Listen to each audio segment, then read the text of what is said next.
All right, welcome back, solo parents. In our last chapter, we talked about shifting our money mindset, moving from feeling overwhelmed to truly empowered. And the very first concrete step on that journey? It's truly understanding every single dollar that comes into your life.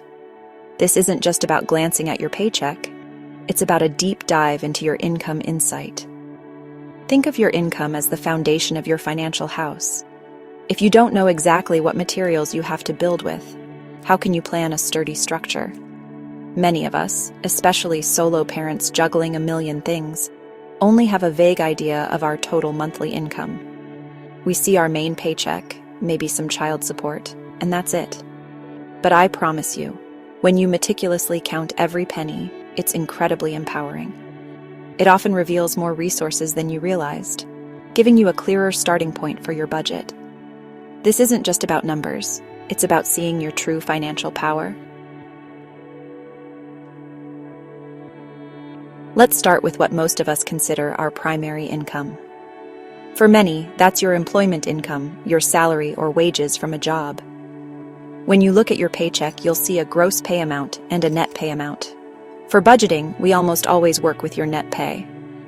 That's the money that actually lands in your bank account after taxes, insurance, and other deductions. It's the real cash you have to work with. Make a note of this exact amount. If you get paid bi-weekly or weekly, you'll want to calculate your average monthly net income. A simple way is to take your bi-weekly net pay, multiply it by 2, then multiply that by 2.16. Or just add up the net pay from all the checks you receive in a month. Consistency is key here. If your primary income varies due to overtime, commissions, or sales, I recommend taking an average from the last 3 to 6 months. Be conservative. It's always better to budget for slightly less than you expect and be pleasantly surprised than to budget for too much and fall short. This average will give you a solid baseline for your most significant income source. Next, let's talk about child support. For many solo parents, this is a significant and often non-negotiable part of your monthly income. Just like your employment income, you need to know the exact amount you receive and how often. Is it consistent every month, or does it vary? If it's inconsistent, track it diligently for a few months to find an average. For budgeting purposes, if payments are unreliable, you might choose to budget without relying on them directly for essential bills, treating them as a bonus for savings or extra expenses when they do arrive. This creates a buffer that can save you a lot of stress. It's also important to clarify how you view and use child support within your overall budget. Some parents integrate it directly into their household expenses. Others prefer to treat it as a dedicated fund for child-specific costs, clothes, activities, school supplies, or even a college savings fund. There's no single right way, but being intentional about its purpose is crucial for clarity and financial planning. No matter how you categorize it, ensure it's accurately recorded as part of your overall incoming funds. This gives you a complete picture of the resources available to support your family. Now, let's look beyond the obvious.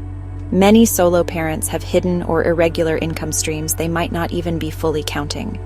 These small amounts can add up to make a huge difference in your budget. Think about side gigs. Maybe you do some freelancing, pet sitting, ride sharing, online surveys, or sell crafts on Etsy. Even if these are unpredictable, estimating an average can be really beneficial. Perhaps you make an extra $50 a month on average from selling old items or doing small tasks. That's $600 a year. Don't dismiss these amounts. What about government benefits? Are you receiving SNAP, WIC, housing assistance, or any other programs you qualify for? These are legitimate income sources that directly impact your budget by reducing your expenses. Ensure you know the exact amount and how often they're dispersed. Similarly, tax refunds. When you get that lump sum back, that's income. Instead of just spending it, plan for it in your budget. Could it go towards an emergency fund, paying down debt, or a large planned expense? Don't forget gifts or occasional money from family. While not reliable for day-to-day budgeting, if you receive a consistent birthday gift or holiday money, factor it into a specific savings goal rather than letting it disappear. Even found money, like a rebate check or an unexpected small refund, adds to your available resources. The key here is to consciously acknowledge all these inflows. Once you've listed everything, let's categorize your income. We essentially have two types: consistent income and variable irregular income. Consistent income is your reliable baseline, the money you can absolutely count on to pay your regular bills.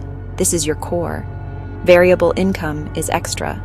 For your main budget, I strongly recommend building it around your consistent income. Any variable income should then be intentionally allocated, perhaps straight to savings, debt payoff, or a specific fun money fund. If a significant portion of your income is variable, use a conservative estimate. Look at your lowest earning month in the past 6 months and use that number for your budget. If you earn more, fantastic. That extra money is a bonus you can then strategically allocate. Never budget for your highest earning month if it's not consistent. That's a recipe for stress.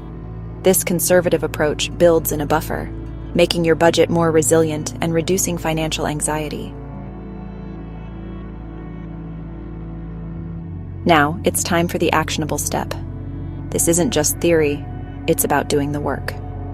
Grab a pen and paper or open a simple spreadsheet.